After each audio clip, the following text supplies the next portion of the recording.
பயிற்சி 2.1 உள்ள முதல் கணக்கு பார்க்கலாம். ஏபிசி அதேமாதிரி XYZ ஆகிய எழுத்துக்கள் டேஷை குறிப்பதற்கு பயன்படுகின்றன. இந்த கணக்குக்கு நம்ம ஆன்சர் படிக்கணும்னா நம்ம ஒரு 2 கான்செப்ட் படிக்கணும். என்னென்னா ஒன்று மாறி, இன்னொன்று பார்த்திங்கன்னா மாதிரி. இந்த 2ஐயும் படிச்சிட்டோம்னா இந்த கணக்கு ஆன்சர் ஈஸியாக பண்ணிடலாம்.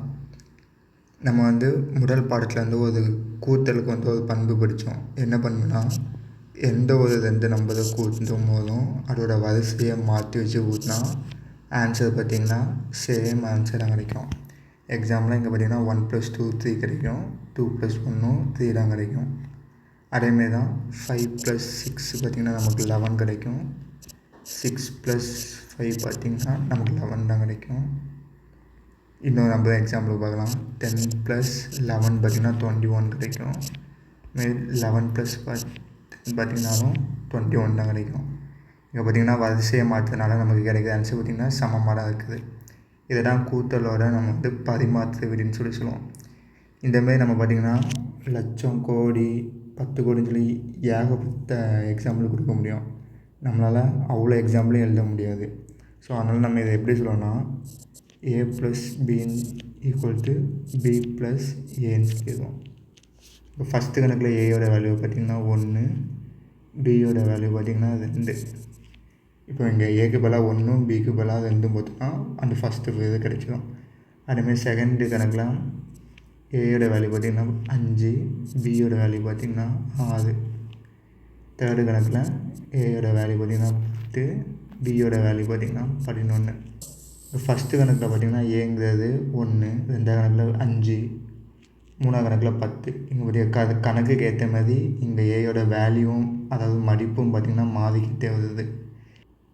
உன்னோட வேல்யூ அதாவது அதோட மதிப்பு மாறும்னா அதுதான் நம்ம மாதின்னு சொல்லுவோம்.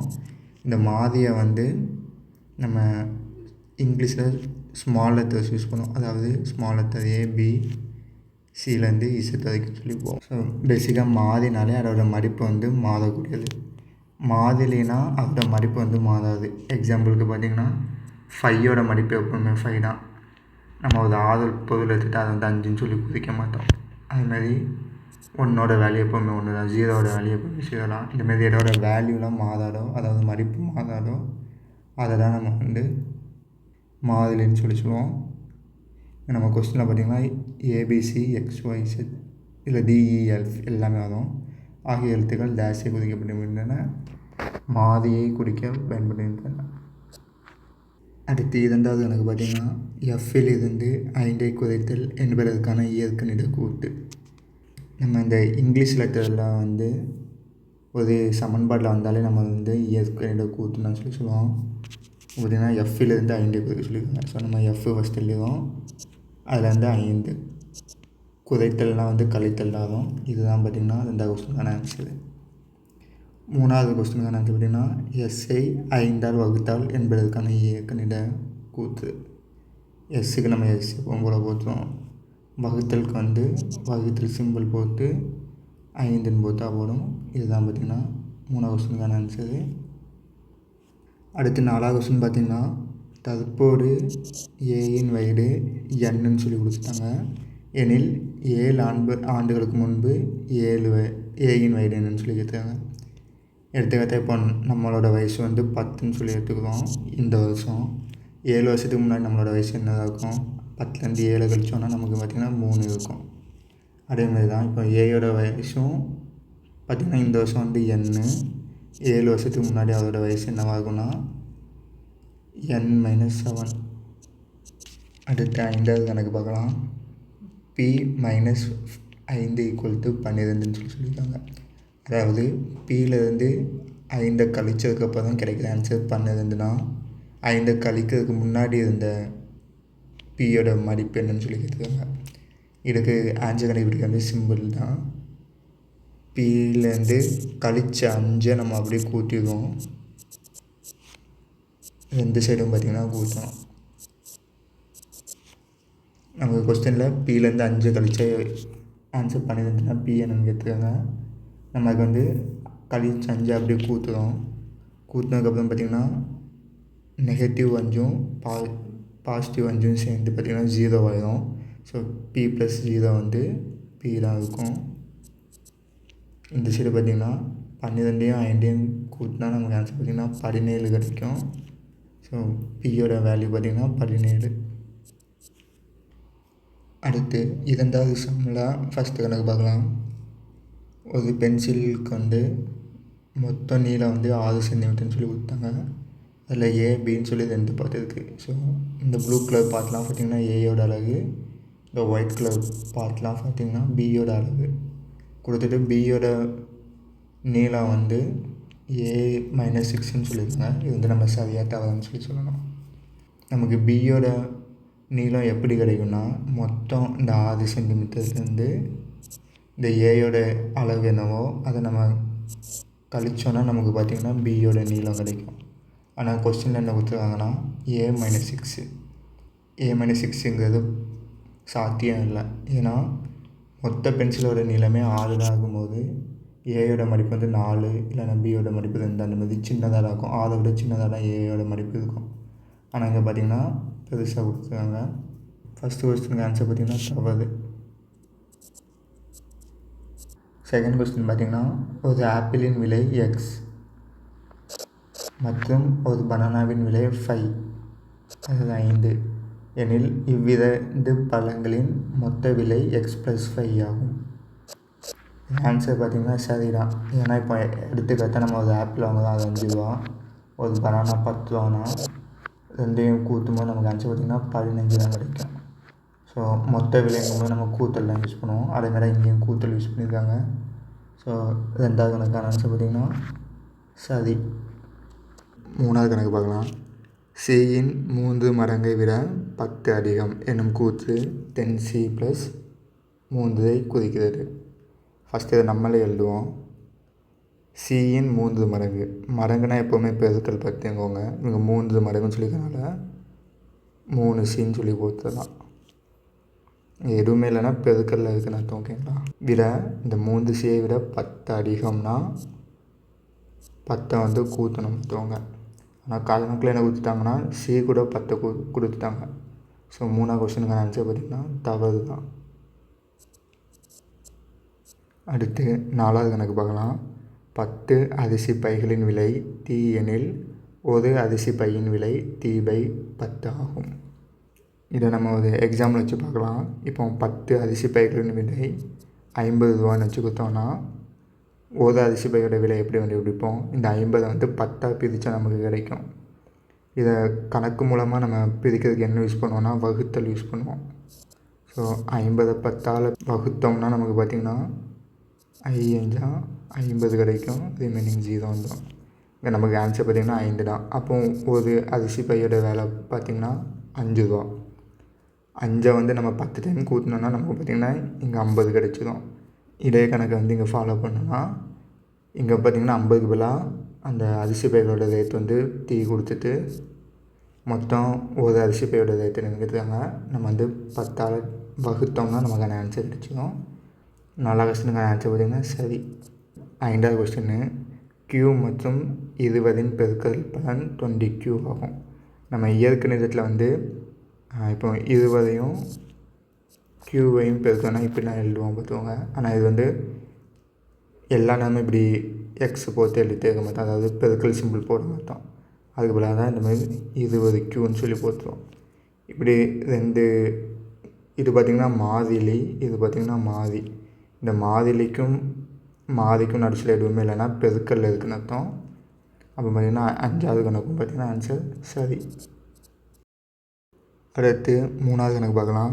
3வது கணக்கில் பார்த்திங்கன்னா சதுரம், வட்டம், முக்கோணங்கள் வச்சு ஒரு படம் வரைஞ்சிட்டு அதில் மொத்தம் எத்தனை சதுரம், எத்தனை வட்டம், எத்தனை முக்கோணங்கள் இருக்குதுன்னு சொல்லி கேட்டுருக்காங்க.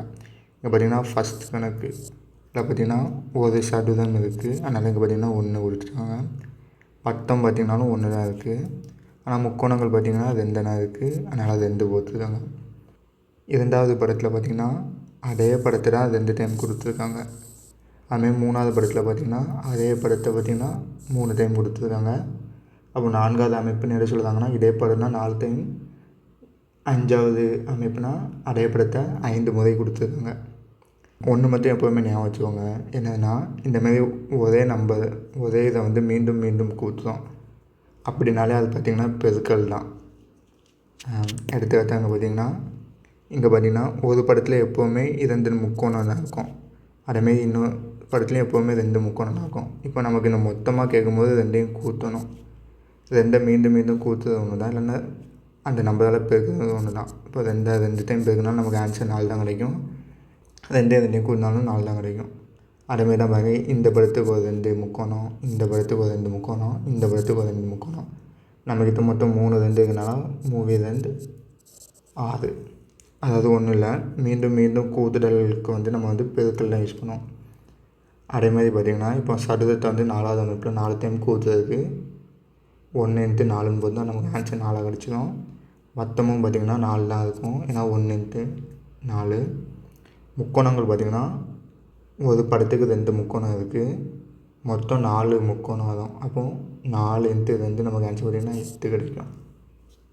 அதேமாரி தான் நம்மக்கிட்ட 5வது அமைப்புக்கும் ஆன்சரு. சதுரம் பார்த்திங்கன்னா ஒரு படத்தில் 1 தான் இருக்குது, அப்போ 5 படத்தில் 5னா இருக்கும். வட்டமும் ஒரு படத்தில் 1 தான் இருக்குது, அப்போ 5 படத்தில் 5 இருக்கும். அதேமாரி முக்கோணம் பார்த்திங்கன்னா ஒரு படத்தில் 2னா இருக்குது, அப்போ 5 படத்தில் 5 10னா இருக்கும்.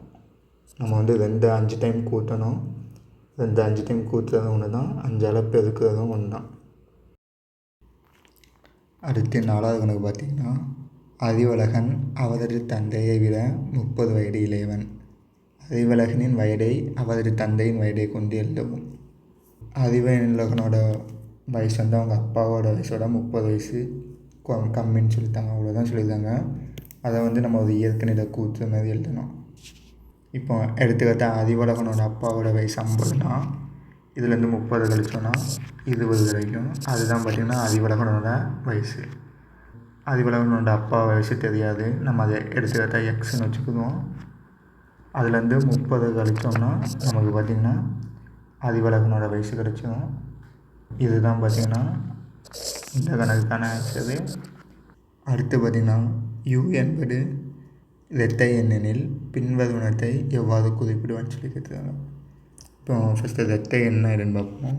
இரட்டை எண்ணு சொல்லி நம்ம எதெல்லாம் சொல்லணும்னா 2 4 6 8 அப்படியே 2ஆம் அமைப்பால் எதெல்லாம் வருதோ அதெல்லாம் நம்ம வந்து இரட்டை எண்ணுன்னு சொல்லி சொல்லுவோம். ஏன்னா இந்த நம்பர்ஸ் எல்லாமே பார்த்திங்கனால 2ஆல் பார்க்கும்போது நமக்கு மீறி பார்த்திங்கன்னா 0 வரும். அதனால தான் இதெல்லாம் வந்து நம்ம வந்து இரட்டை எண்கள்னு சொல்லி சொல்லுவோம். இப்போ இங்கே என்ன பார்த்துருக்காங்கன்னா, இந்த யூங்கிறது வந்து இல்லை ஏதோ ஒரு இரட்டல் எண் சொல்லிட்டாங்க. அந்த யூ வந்து 4ஆகவும் இருக்கலாம், 6ஆகவும் இருக்கலாம், இல்லை 16ஆகவும் இருக்கலாம். ஃபஸ்ட்டு கணக்கு பார்த்திங்கன்னா யூயின் அடுத்த இரட்டை எண் எதுன்னு கேட்டுருக்காங்க. இப்போ 4ஓட அடுத்த இரட்டை எண்ணை கண்டுபிடிக்கணும்னா நம்ம என்ன பண்ணுவோம், 2 ஆட் பண்ணுவோம். அதேமாதிரி யூயின் அடுத்த இரட்டை எண் எதுனா யூவில் வந்து 2 ஆட் பண்ணால் நமக்கு பார்த்திங்கன்னா யூவோட அடுத்த இரட்டை எண் கிடச்சிடும். அடுத்து 2வது கணக்குலையும் பார்த்திங்கன்னா யூயின் முந்தைய இரட்டை எண் அப்படின்னு கேட்டுருக்காங்க. இப்போ யூ வந்து எத்தனை எடுத்துக்கிறோம், அதுக்கு முந்தின உள்ள இரட்டை எண்ணை எப்படி எடுப்போம், 2 வந்து கழிப்போம். அதேமாரி இங்கே யூவில் இருந்தும் 2 கழித்தோம்னா நமக்கான முந்தைய இரட்டை எண் பார்த்திங்கன்னா கிடைச்சிடும். அடுத்து 6வது கணக்கு பார்க்கலாம். பின்வரும் வாய்மொழி கூற்றுகளை இயற்கணித கூற்றுகளாக மாற்றுன்னு சொல்லியிருக்காங்க. ஃபஸ்ட்டு கணக்கு எடுத்துக்கலாம். டீ உடன் 100ஐ அதிகரிக்கனாலே பார்த்திங்கன்னா நம்ம வந்து கூற்றுறோம். ஸோ டீ கூட 100 கூட்டினா போதும். இதுதான் ஃபஸ்ட்டு கொஸ்டினுக்கான ஆன்சர். அடுத்து 2வது பார்த்திங்கன்னா க்யூயின் 4 மடங்கு. மடங்குனா பார்த்திங்கனாலே பெருக்கல். நம்ம பெருக்கல் எப்படி எழுதுவோம், 4 × க்யூன்னு எழுதலாம். ஆனால் நம்ம பெருக்கலுக்கு வந்து எப்போவுமே சிம்பிள் போட மாட்டோம், 4 க்யூன்னு போட்டால் போதும். இதுதான் பார்த்திங்கன்னா 2வது கொஸ்டினுக்கான ஆன்சர். 3வது கொஸ்டின் பார்த்திங்கன்னா ஒய்யின் 9 மடங்கிலிருந்து 4ஐ கழிக்க. மடங்குனாலே பார்த்திங்கன்னா பெருக்கல்னு பார்த்தோம். இப்போ ஒய்யின் 9 மடங்குனா 9y, அதுலேருந்து 4ஐ வந்து பார்த்திங்கன்னா கம்மி பண்ணணும். இதுதான் பார்த்திங்கன்னா 3வது கொஸ்டினான ஆன்சர். அடுத்து 7வது கணக்கு பார்த்திங்கன்னா அப்படி ஆப்போசிட்டாக பண்ணணும். அவங்க வந்து இயற்கணித கூற்று கொடுத்துட்டாங்க, அதை நம்ம வந்து வாயால் சொல்ல போதும். இப்போ எக்ஸ் வகுத்தல் 3னா எப்படி சொல்லலாம்? எக்ஸை 3ஆல் வகுக்க நம்ம என்ன பண்ணியிருக்கோம்? எக்ஸை வந்து 3ஆல் வகுத்துருக்கோம். அதுதான் பார்த்திங்கன்னா அப்படி வாயால் சொன்னால் போதும், எழுதி காமிக்கணும் ஆக்சுவலி. அடுத்து 2வது கணக்கு பார்த்திங்கன்னா 11 வந்து கூட்டியிருக்கோம். எது கூடனா எக்ஸோட 10 மடங்கோட. அதை அப்படி எழுதுவோம். எக்ஸின் 10 மடங்கு 10 மடங்குடன் 11ஐ கூட்டுக. இப்படி எழுதினா போகிறோம். கடைசி உள்ளது ஈஸினது, ஒரே மடங்குடான் இருக்குது. அதனால என்ன பார்த்தீங்கன்னா ஒரே இதில் வந்ததுனால நம்ம என்ன இல்லைன்னா 70 மற்றும் எஸ்ஸின் பெருக்கல் எழுதலாம். அடுத்து 8வது கணக்கு பார்க்கலாம். ஆசிரியர் 2 மாணவர்களிடம் ஓர் எண்ணை விட 8 அதிகம் என்ற வாய்மொழி கூற்றை இயற்கணித கூற்றாக எழுதுமாறு கூறுகிறார். வெற்றி பார்த்திங்கன்னா 8 கூட்டல் எக்ஸ் எனவும், மாதன் பார்த்திங்கன்னா 8x எனவும் எழுதுகிறார்.